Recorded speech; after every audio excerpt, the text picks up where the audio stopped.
Salam semua pendengar, kita berjumpa lagi ya. Pada posting saya kali ini, saya akan sambung dengan topik sebelum ini, iaitu mengenai charge bayaran lewat kepada pelanggan anda. Baik, setelah anda memahami kenapa anda perlu mengenakan charge bayaran lewat kepada pelanggan anda dan bagaimana atau cara charge ini boleh dikenakan, sama ada melalui charge jumlah yang tetap atau charge yang berdasarkan peratus amount yang tertunggak, atau charge yang mengkombinasikan kedua-dua cara ini. Ada beberapa perkara yang anda perlu lakukan dahulu sebelum charge ini boleh diimplementasikan kepada pelanggan anda. Pertama sekali, anda perlu sediakan satu polisi charge bayaran lewat syarikat anda yang komprehensif, formal dan juga bertulis. Dalam polisi ini seharusnya terdapatlah maklumat-maklumat mengenai struktur charge tersebut.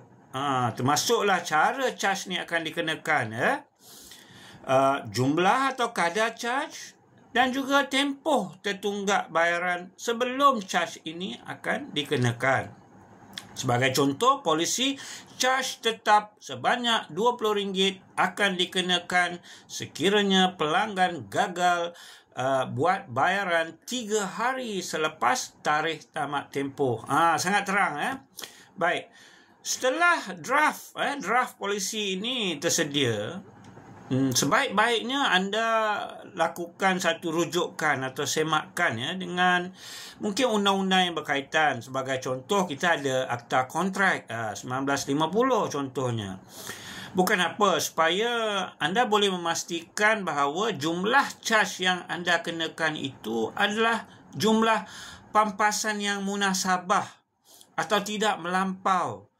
Dan paling penting, boleh dikuatkuasakan di mahkamah sekiranya perlu. Harap-harap tak payahlah sampai ke mahkamah kan.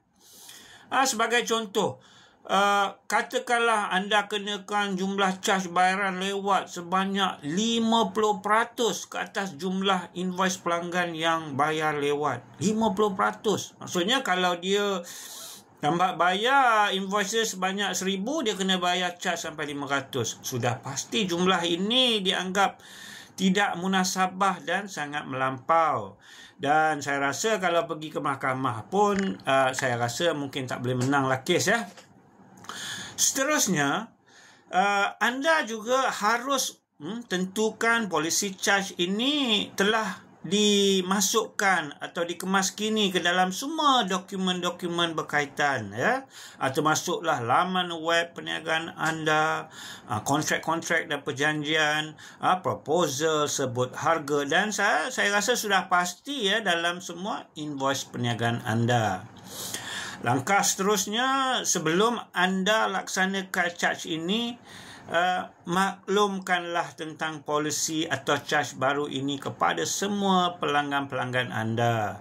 Tak baiklah tak beritahu tiba-tiba charge pelanggan ini tak ada bagi notis, hantar je kepada pelanggan bahawa mereka di-charge. Tak boleh sebaik-baiknya hantar notis ini melalui email atau boleh juga hantar message melalui handphone dan kalau boleh ayat notis ni tulislah dengan sopan itu anda pandailah rangka sendiri ayat tu Seterusnya, nasihat saya bagi memudahkan operasi charge bayaran lewat ini, sebaik-baiknya anda boleh otomasikan sahaja proses ini.